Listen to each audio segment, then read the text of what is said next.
they always opens the door. Andre gets out. All I hear is, "Oh my God!"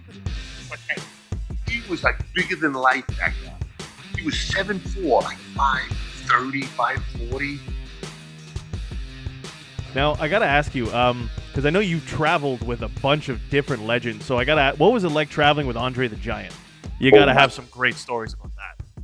Well, Andre's a funny kind of guy. Andre either liked you or he didn't like you. So there was like a 2-week span where he asked me to drive him to TVs. We were doing TVs in Poughkeepsie and Reading. And I was picking him up at the Ramada Hotel in Manhattan, downtown Manhattan. So I pick him up. He goes, "Boss, where you grow up?" I said, "Brooklyn." He goes, "Your family's still there?" I said, "My mom lives there still. My sister lives downstairs." He goes, "Bring me." That's what he said. And so I called my mother from like a payphone or something, because I don't think we even had cell phones back then. But I said, "I'm bringing a wrestler by the house." She goes, "Who?" I said, "It's just somebody just started. You won't even know him." That's what I said. So I pulled my car to my mother's front door. She's in like a second story window. She sees me get out of the driver's seat, and then she don't know it was Andre yet. They always opens the door. Andre gets out. All I hear is, "Oh my God!" It's like, he was like bigger than life, that guy. He was 7'4", like 5'30", 5'40".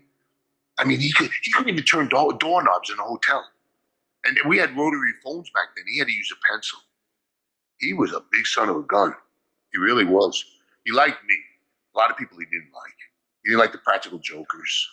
You know, I mean, it was very hard. Nobody was going to mess with him either, the way he looked. He was a monster. He was like, you think Big Show was big. Andre was big.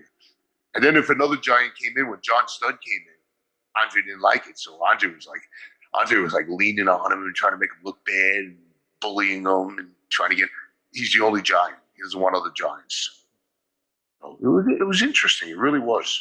And I'll never forget. I was wrestling Eddie Gilbert. Remember him? Yep. So Eddie Gilbert calls a leapfrog spot. So I was still a little bit green, and I was like, "Do I leapfrog you, or does he leapfrog me?"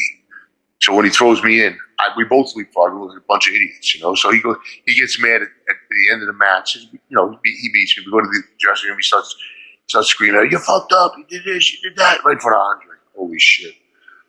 And then I just took it. I made a mistake, and I take my mistake. You know, this and that. Following day, we're in the next town. We're all in the dressing room, like 20 guys. Knock on the door. It's fucking Eddie Gilbert's birthday.